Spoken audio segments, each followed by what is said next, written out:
You know what? I guarantee you, well, see, these chickens, they get to wander around and do what they want to do. So they're fed organic food.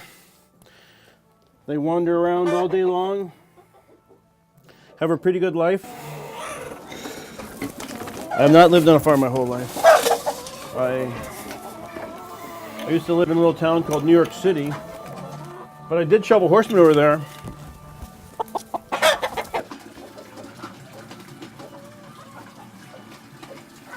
Because you gotta as you're just gonna let people walk in and out of scenes, all that stuff. You've been watching TV your whole life. You know what good framing is we have too much stuff. So you gotta have a shelf to put your stuff on. That's what happens when you get to be my age. You guys don't even need to get as much stuff. I guess millennials. Are you guys millennials? What are you guys? Xers? Ysers? Yeah, I was thinking about that the other day. I did grow up on a farm. And it's actually, there's some really peaceful stuff about, this is called animal husbandry. It's taking care of other souls.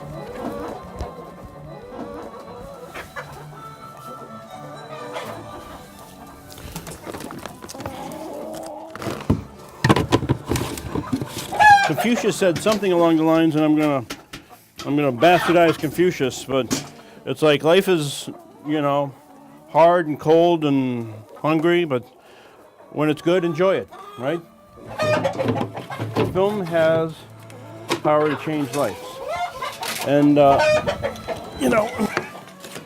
wonderful thing about characters is people are several different dimensions, right? It's not just a filmmaker, not just a farmer. We care about food, what people eat, Last year's potato patch, not a lot of weeds coming up from it. Not bad, right? We can make our soil. See, that's how crazy our world got. It's like people, it's so crazy.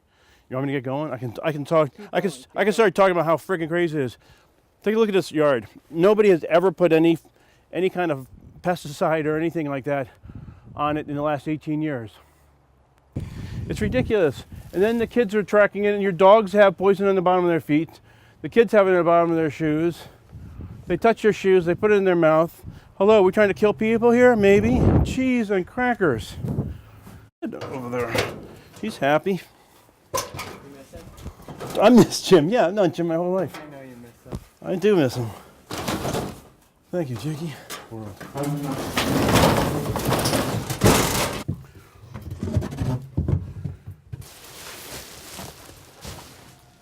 This one went to the inauguration of President Ronald Wilson Reagan.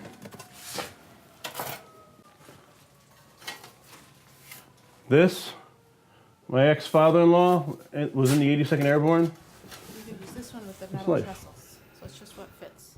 Oh, it fits. Because this one underneath it is this long. Hold on, I have a tape measure over here. So really, life is about carrying shit. A lot of stuff.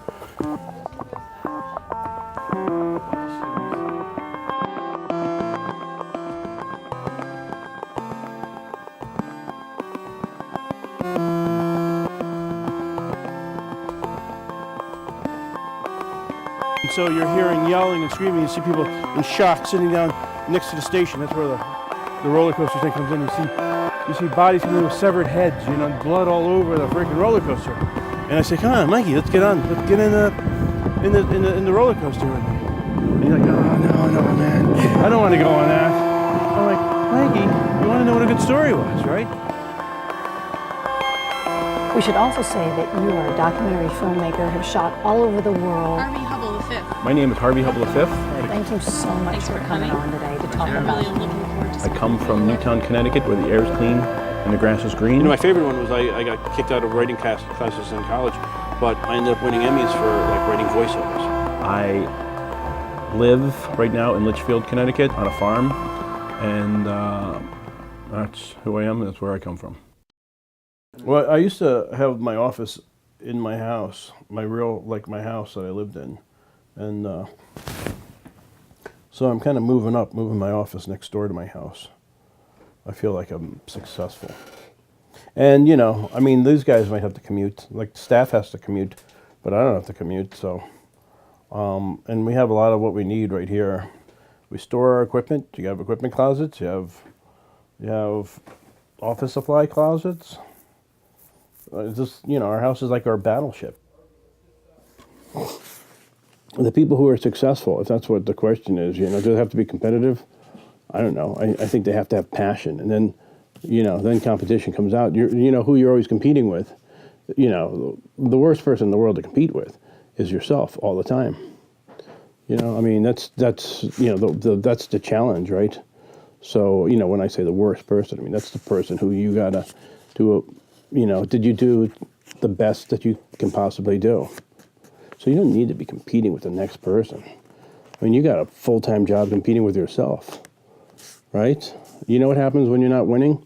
You're learning, right? You learn each time, right? So failure is a good thing. So who has time to be competing with the next person? Get the frickin' shot. Get the bloody shot. Make sure the sound is good. Make sure that you have all the questions prepared. Make sure, you know, like I was just reading about an attorney talking to a judge, and the judge said, for every hour in court, prepare 4 hours.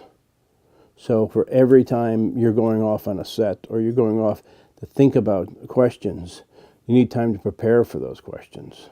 What is our direction? And you know, I mean, pre-production is important.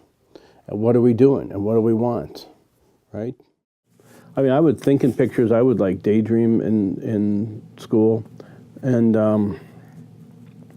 what the teacher's saying, I'd either zone out or I would get stuck in one part of it and close my eyes and start making a movie right there. Being a visual person, being a good storyteller, no, they're just separate things. It's just different parts of building a person. Because you could be a good storyteller and you know, create great music. Pablo Picasso, when he paints a picture, you know, he has somebody search the canvas, but he writes Picasso at the end of it. At the end of a TV show, or the end of a movie, or the end of a project, the filmmakers all have their names of all the different things that they've done. You know, no man's an island. You work with a whole bunch of people, all the people who are really good at things. It's called Greenberg's Law of Competency. You bring in the best people who do it. Those most competent do. And those are, which ones can you afford? How many and who can do what for which project? Because each project is uniquely different. We're the luckiest people in the world because we get to pick really cool jobs to work on. And, you know, like people, and I always like finding out about people.